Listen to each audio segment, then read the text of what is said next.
পদ্মমাস মাসে আশ্বিনী কৃষ্ণপক্ষীয় ইন্দ্রাণী একাদশী একদা মহারাজ যুধিষ্ঠির শ্রীকৃষ্ণকে প্রশ্ন করলেন, হে জনার্দন, আশ্বিন মাসে কৃষ্ণপক্ষিয়া একাদশীর নাম কি রূপে পালন করতে হয়?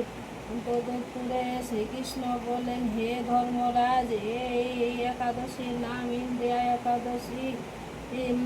ইহা পালনে পাপ রাশি বিনষ্ট হয়, নিরয়গামী পিতৃপুরুষ গণের ঊর্ধ্বগতি লাভ হয়।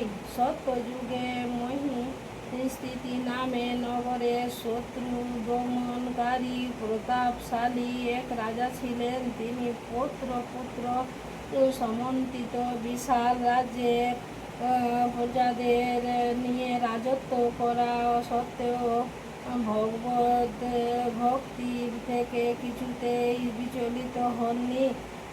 শ্রীহরি সেবা, হরি পূজন, ভক্ত সঙ্গে বাস, ভক্ত ভজনে তৎপরতাই ছিল তার জীবনের প্রধান লক্ষ্য। হরে কৃষ্ণ, হরে কৃষ্ণ।